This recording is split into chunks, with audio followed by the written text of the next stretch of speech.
Bienvenidos a este taller de lectura, un proyecto nuevo en el cual quiero empezar. De lo que se trata es leer 45 minutos al día. Vamos a leer un libro en orden, cada día 45 minutos. Hoy empezamos con este texto, Cuentos macabros, el caos raptante y otros de H.P. Lovecraft. Aquí lo tenemos. De lo que se trata es básicamente un audiolibro. Voy a leer en voz alta el libro. De tal manera puedo compartir y a la vez me obligo a leer al día 45 minutos y espero que este ejercicio les guste. Al final vamos a platicar sobre el libro, una reflexión final. Vamos a ver qué tanto avanzamos en 45 minutos, hasta dónde podemos llegar y ver cuántos capítulos salen. Hoy es el capítulo 1, así que voy a iniciar con la lectura. Me pueden dejar sus comentarios, sus sugerencias en el video, los voy a leer. Así que voy a iniciar.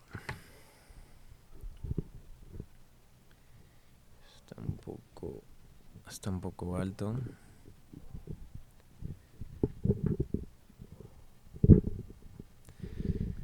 Bueno, espero que haya quedado claro el taller de lectura. ¿Cuántas páginas son? Son 220 páginas. Entonces la idea es que terminemos este libro, ¿no? Entre todos. Muy bien. Voy a poner cronómetro.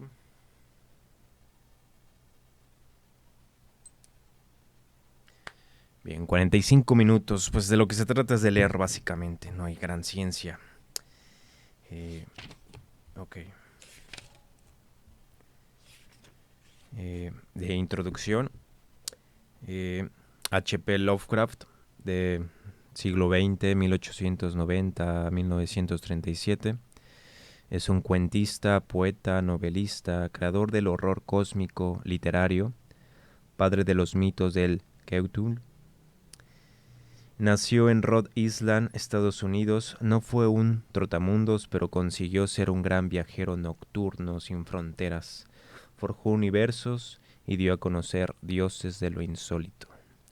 Bueno, esto es un poco de la biografía de Lovecraft, para que tengamos contexto de qué clase de libro vamos a adentrarnos. Yo lo llevaba avanzado y sin más preámbulo demos inicio a la lectura. Son cuentos, así que vamos a iniciar por el primero. Vaya la redundancia. Bien, iniciemos con la lectura de H.P. Lovecraft, Cuentos macabros, el caos raptante y otros. Prólogo con reseña crítica de la obra, vida y obra del autor, marco histórico y literario. Edición íntegra.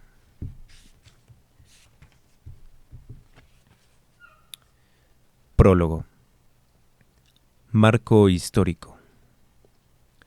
Luego de la Guerra Civil, Estados Unidos comenzó su formación como nación y vino la era del imperialismo, donde se apropió de Alaska, las colonias españolas de ultramar y de una buena parte del territorio mexicano, así como su régimen sobre el Canal de Panamá. En el incipiente siglo XX, los problemas nacionales resultaban muy costosos. Era notoria la diversidad regional, así como los numerosos grupos étnicos. Las ciudades habían crecido rápidamente, estaban mal administradas y diseñadas. Además de enfrentar estos problemas, se franquearon 2 guerras mundiales sustentando la economía gracias al surgimiento de la industria automotriz. Contexto literario. Después de que Estados Unidos se enfrentara a la Guerra de Secesión, vino el esplendor de escritores de esa nación, principalmente de prosistas, y con ello una renovación literaria. En el país se notó la eficiencia de la enseñanza pública, al menos en Nueva York. Se consolidó la prosperidad de editoriales y con esto se vio privilegiado el gremio de las publicaciones periódicas. Para finales del siglo XIX, Los escritores abrieron paso entre el realismo y el naturalismo. Las letras estadounidenses tomaron conciencia de su autonomía sin dejar de basarse en el romanticismo europeo. Y aunque no se ocuparon en reproducir la realidad, sí describieron los estados que ella produce. Las narraciones y novelas discutían hasta qué grado se determinaban las acciones del hombre por fuerzas ajenas a su voluntad. Algunas tomaron la idea de la perspectiva subjetiva del hombre y sus relaciones interpersonales, mientras otras se fijaron en los contrastes de valores europeos y los estadounidenses.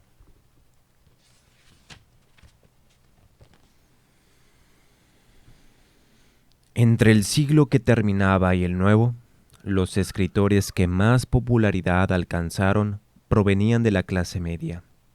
La mayoría luchó por la igualdad social.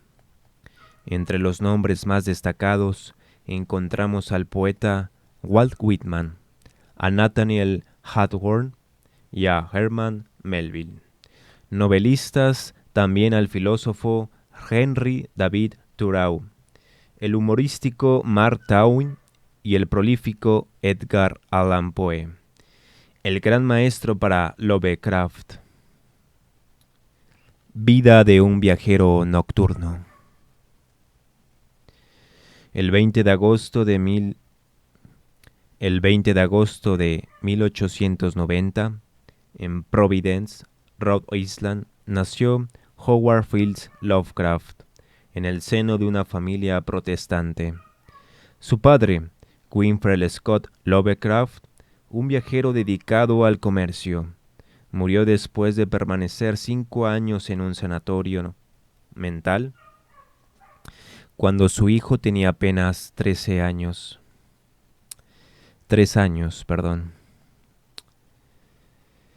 Su padre, Winfield Scott Lovecraft, un viajero dedicado al comercio, murió después de permanecer 5 años en un sanatorio mental, cuando su hijo tenía apenas 3 años. Sarah Susan Phillips, su madre, era una mujer posesiva que se aseguró de sobreproteger a su primogénito y mantenerlo reprimido. El mundo del pequeño Howard quedó limitado entre sus 2 tías, su madre y su abuelo Wilfred Van Buren Phillips. Alrededor de los 2 años, ya sabía algunos poemas de memoria. Luego aprendió a leer y por los 6 a escribir. Su salud fue delicada y su niñez solitaria. Nunca creyó en la abstracta mitología cristiana que imperaba en torno suyo. Primeramente se dejó cautivar por las 1001 noches, luego por la mitología griega y finalmente su abuelo alimentaría su interés en temas góticos. También fue un niño de ciencia. Aproximadamente a los 8 años comenzó con la producción de revistas de ciencia y astronomía. Años más tarde, un colapso nervioso le impidió ingresar a la Universidad de Brown y se vio obligado a sobrevivir gracias a sus columnas en revistas de temas astronómicos y su producción poética. Cultivó su afinidad por lo antiguo, en especial por temas del siglo XVIII. Lo novedoso lo aterraba. Luego de que hiciera una severa crítica a historias románticas publicadas en la revista The Argus, Lovecraft captó la atención de la United Amateur Press Association, UPA, y en 1914 se unió a la agrupación de escritores que publicaban sus revistas. Luego fue el presidente, así como de la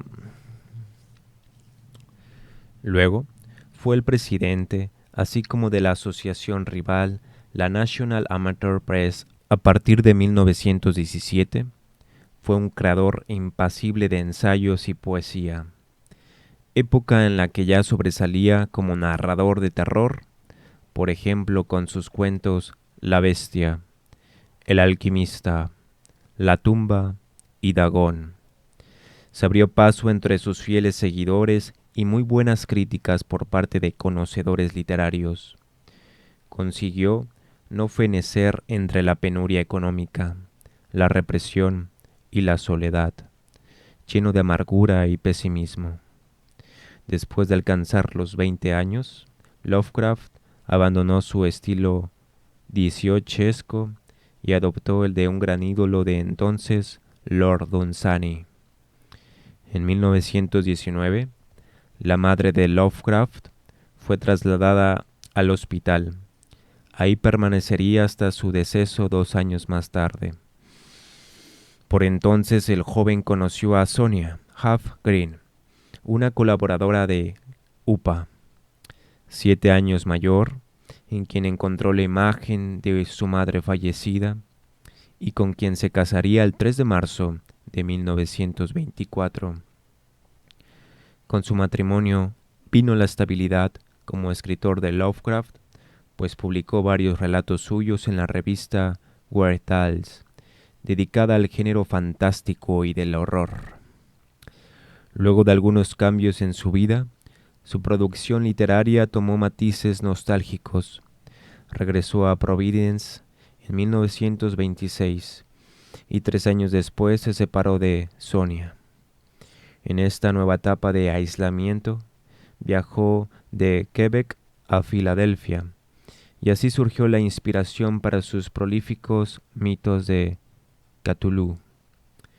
En dicha etapa aumentó su correspondencia epistolar con talentosos jóvenes como Robert Bloch, autor de Psicosis, y Robert E. Howard, Conan el Bárbaro, y otros. Incluso se inmiscuyó en temas políticos y económicos apoyando a Franklin Roosevelt en el periodo de la Gran Depresión. En 1936, su salud se vio afectada por cáncer de intestino, manifestaciones médicas confundidas como estragos de gripe crónica. Fue hospitalizado en el Jane Brown Memorial y murió en su ciudad natal el 15 de marzo de 1937.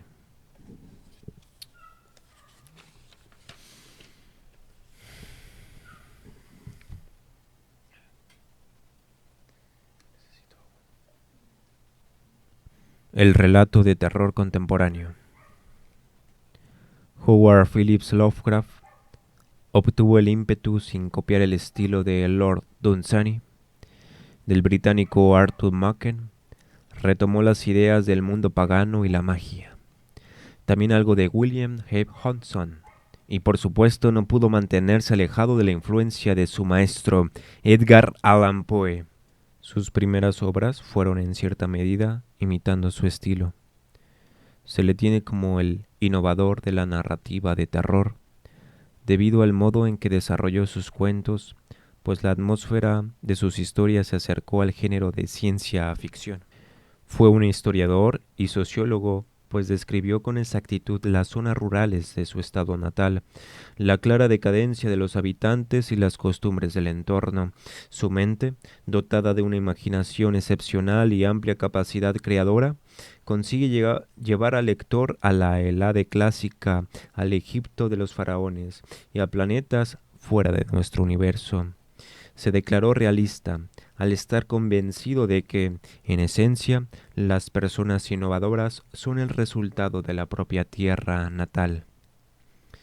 Al leer los textos, se aprecia que Lovecraft no le preocupaba generar terror o indagar en este sentimiento en su obra. En lo que demostró mayor empeño fue en el descubrimiento y exploración de las zonas oscuras de la mente. Para ello, construyó una mitología personal, hoy denominada como los mitos de Cthulhu. En la actualidad, Lovecraft es conocido como el maestro del terror cósmico materialista. El misántropo aprovechó que la historia solo proporciona datos fundamentales, dejando huecos en aquello que se puede involucrar con fuerzas terroríficas. Ahí fue donde entró para darles un lugar privilegiado en el caos a través del sueño, el ensueño y la vigilia. Lovecraft abandonó al hombre a su suerte. En el terror, el vacío juega un papel primordial, pero nuestro autor de Providence, asqueado del mundo, se volvió un cronista de las infinitas abominaciones que la realidad esconde. Dejó una trampa hermosa en sus mundos primitivos, cautivadores por lo tenebroso y por lo fantástico que son.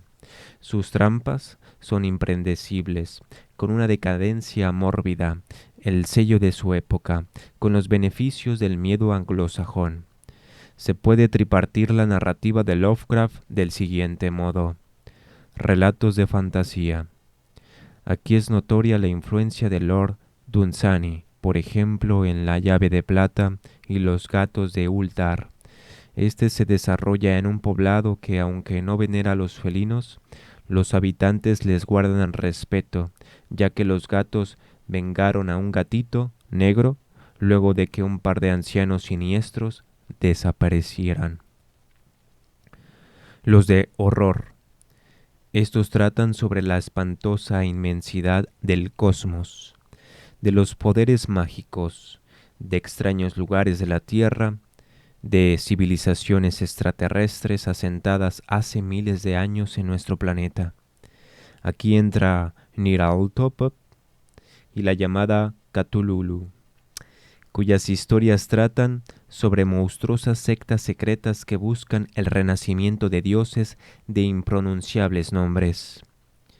Y tenemos los relatos clásicos de terror, entre los que podemos mencionar Aire Frío, un relato donde el narrador intenta explicar que es una equivocación creer que el horror se asocia inextricablemente con la oscuridad, el silencio y la soledad.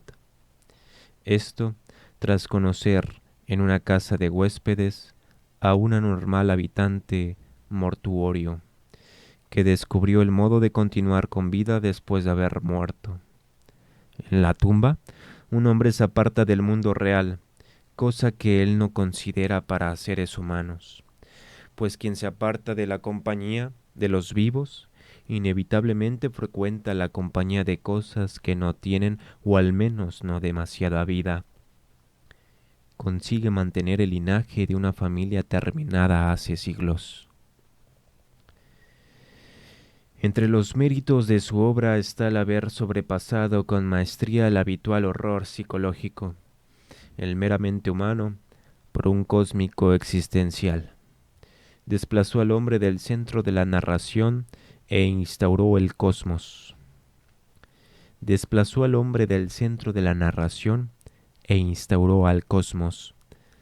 Para su literatura lo único importante es mostrar la grandeza aplastante del universo.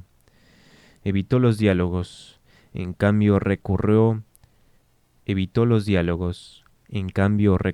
a la descripción de lugares o eventos y tomó elementos del esoterismo ocultista, del periodismo y la ciencia. Mezcló con éxito erudición mítica a teorías modernas, generando un ambiente que une conocimiento sagrado y saber profano.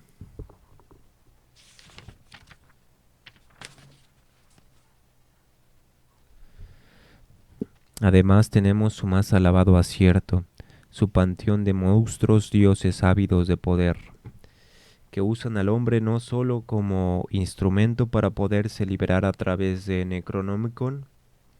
Por lo general se encuentran atrapados en lugares de la Tierra o el espacio, hasta que llega el momento en que los astros se posicionan para cumplir sus maléficos planes. Azathoth y Nyarlathotep. Nyarlathotep, Shup, Nigurata, Cthulhu son algunos de los nombres de esta amenaza alienígena.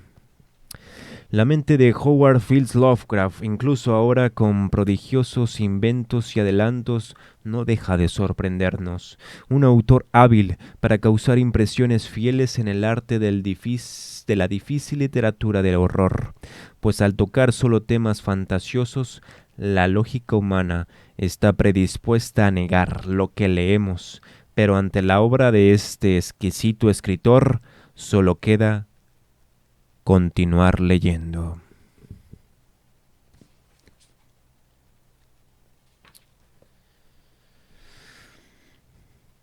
Vamos a dar paso al primer cuento.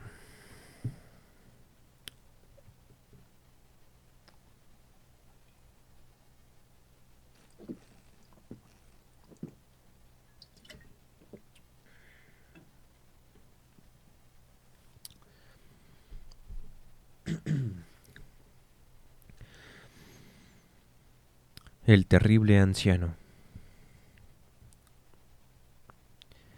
Fue la intención de Angelo Ricci, Joe Sanek y Manuel Silva hacer una visita al terrible anciano. Este anciano vive solo en una casa antigua en Water Street, cerca del mar, y tiene fama de ser a la vez sumamente rico y en extremo débil de salud, lo que constituye una situación muy atractiva para los hombres de la profesión de los señores Ricci, Sanek y Silva, pues esa profesión es nada menos digno que el robo. Los habitantes de Kingsport dicen y piensan muchas cosas sobre el terrible anciano, que generalmente lo mantienen a salvo de la atención de las personas como el señor Ricky y sus colegas, a pesar de la certeza de que él se esconde una fortuna de magnitud indefinida en alguna parte de su húmeda y venerable morada. Él es en verdad una persona muy extraña, que cree haber sido un capitán de las carabelas de las Indias Orientales en su día, tan viejo que nadie puede recordar cuando era joven y tan taciturno que pocos conocen su verdadero nombre.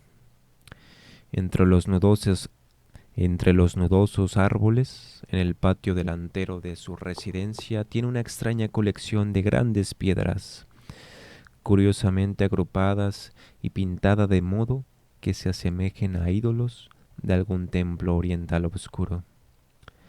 Dicho conjunto asusta a la mayoría de los niños pequeños que gustan de burlarse del cabello largo y de la barba cana del terrible anciano, o romper las ventanas de pequeño marco de su vivienda con diabólicos proyectiles, pero hay otras cosas que atemorizan a las personas mayores y de talante curioso que en ocasiones se acercan a hurtadillas hasta la casa para escudriñar el interior a través de las vidrieras cubiertas de polvo. Estas gentes dicen que sobre la mesa de una desnuda habitación del piso bajo hay muchas botellas raras, cada una de las cuales tiene en su interior un trocito de plomo suspendido de una cuerda, como si fuese un péndulo. Y dicen que el terrible anciano habla a las botellas, llamándolas por nombres tales como Jack, Scarface, Lockton, Spanish Joe, Peters, Matt Ellis, siempre que habla una botella, el pendulito. El pendulito de plomo que lleva dentro emite unas vibraciones precisas a modo de respuesta. Aquellos a quienes han visto el alto y enjuto terrible anciano en una de esas singulares conversaciones, no se les ocurre volver a verlo más. Pero Angelo, Ricci, Joe Canek y Manuel Silva no eran naturales de Kingsport. Pertenecían a esa nueva y heterogénea estirpe extranjera que queda al margen del atractivo círculo de la vida y tradiciones de New England, y no vieron en el terrible anciano otra cosa que un viejo acachoso y prácticamente indefenso, que no podía andar sin la ayuda de su nudoso cayado y cuyas escuálidas y endebles manos temblaban de modo harto lastimoso. A su manera, se compadecían mucho del solitario e impopular anciano, a quien todos rehuían y a quien no había perro que no ladrase con especial virulencia.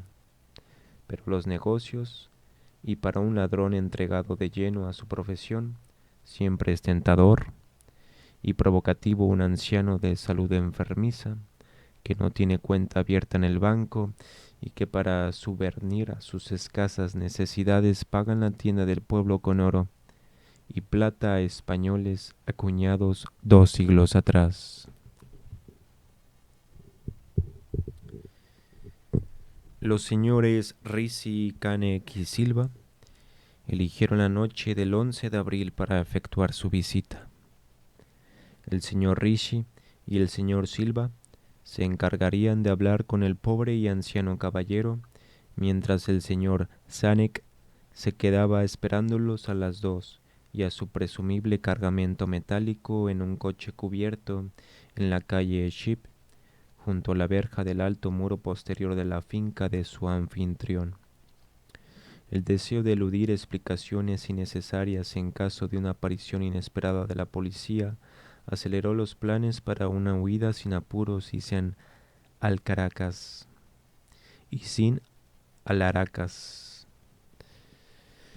Tal como lo habían proyectado, los tres aventureros se pusieron manos a la obra por separado con el objeto de evitar cualquier malintencionada sospechosa a posteriori. Los señores Risi y Silva se encontraron en la Water Street junto a la puerta de entrada de la casa del anciano, y aunque no les gustó cómo se reflejaba la luna en las piedras pintadas que se veían por entre las ramas en flor de los retorcidos árboles, tenían cosas en que pensar más importantes que dejar volar su imaginación con supersticiones ya pasadas. Temían que fuese una tarea desagradable hacerle soltar la lengua al terrible anciano para averiguar el paradero de su oro y plata, pues los viejos lobos marinos son particularmente testarudos y perversos. En cualquier caso, se trataba de alguien muy anciano y endeble, y ellos solo eran dos personas que iban a visitarlo. Los señores Risi y Silva eran expertos en el arte de volver volubles a los tercos, y los gritos de un débil y más que venerable anciano no son difíciles de sofocar.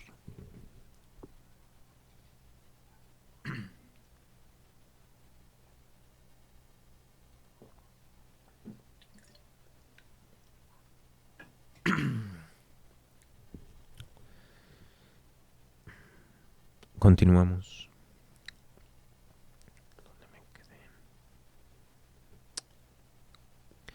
Los señores Rishi y Silva eran expertos en el arte de volver volubles a los tercos, y los gritos de un débil y más que venerable anciano no son difíciles de sofocar.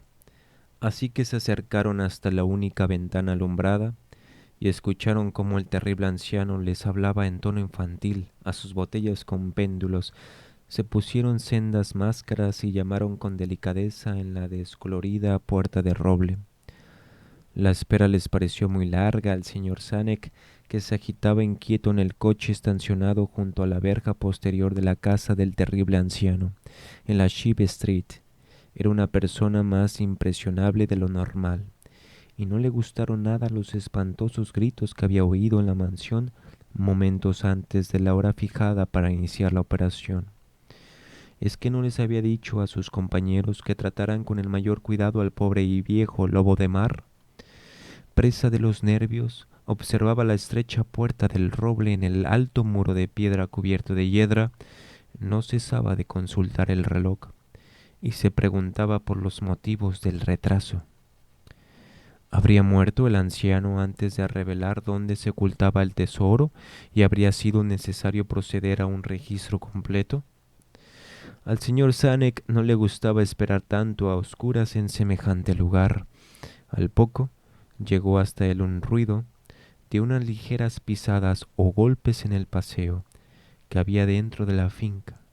Escuchó cómo alguien manoseaba desmañadanamente, aunque con suavidad, en el herrubroso pastillo, y vio cómo se abría la pesada puerta, y al pálido resplendor del único y mortecito farol que alumbraba la calle aguzó la vista en un intento por comprobar que habían sacado sus compañeros de aquella siniestra mansión que se vislumbraba tan cerca. Pero no vio lo que esperaba. Allí no estaban ni por asomo sus compañeros, sino el terrible anciano que se apoyaba con aire tranquilo en su nudoso cayado y sonreía malignamente. El señor Sanek no se había fijado hasta entonces en el color de los ojos de aquel hombre. Ahora podía ver que eran amarillos. Las pequeñas cosas producen grandes conmociones en las ciudades provincianas. Tal es el motivo de que los vecinos de Kingsport hablasen a lo largo de toda aquella primavera y el verano siguiente de los tres cuerpos sin identificar, horriblemente mutilados, como si hubieran recibido múltiples cuchilladas y triturados de manera brutal, como si hubieran sido objeto de las pisadas de muchas botas despiadadas que la marea arrojó a tierra, y algunos hasta hablaron de cosas tan triviales como el coche abandonado que se encontró en la Chive Street, o de ciertos gritos harto inhumanos, probablemente de un animal extraviado o de un pájaro inmigrante, escuchados durante la noche por los vecinos que no eran capaces de conciliar el sueño. Pero el terrible anciano no prestaba la menor atención a los chismes que corrían por el pacífico pueblo. Era reservado por naturaleza y cuando se es anciano y se tiene una salud delicada, la reserva es doblemente marcada. Además, un lobo marino tan viejo debe haber presenciado multitud de cosas mucho más emocionantes en los lejanos días de su ya casi olvidada juventud.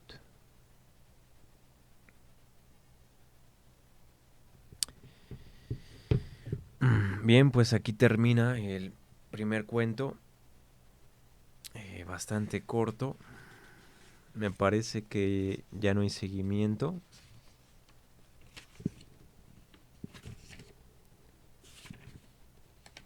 Ajá, no, un cuento breve. Porque el que sigue es La llamada de Cthulhu. Cuento encontrado entre los documentos del fallecido Francis William Thurston en Boston. Entonces, siguiendo el prólogo, tenemos el primer cuento, El terrible anciano, en la página 13. Y ya después pasamos al siguiente cuento. Me parece que por hoy vamos a dejarlo hasta aquí con este primer cuento y el prólogo. Pensé que iba a ser más fácil, pero bueno, vamos a ir agarrando práctica en la lectura en voz alta porque pues estoy pensando, ¿no? Y eventualmente al leer solo pues se viaja, ¿no? Entonces es difícil seguir la narración. Pero bueno, este es el taller de lectura, un nuevo proyecto. Te invito a que te unas al taller de lectura. Vamos a darle continuidad a este libro. Varios cuentos de terror de Lovecraft. Ya vimos el primero, ¿no? Cómo lleva la narrativa. Se pasan volando las páginas. Y cuando ves, remata, ¿no? De una forma... acomoda las letras diferente, ¿no? Me parece que su narrativa es interesante, ¿no? Cómo nos lleva la historia y no es un cuento directo, le da vueltas para llegar a su punto final, ¿no? Entonces, con eso terminamos. Espero que les guste el primer capítulo. Mañana vamos a ver el capítulo 2, así que acompáñenme a terminar este libro de Lovecraft, Cuentos Macabros, El Caos Raptante y otros. Muchas gracias.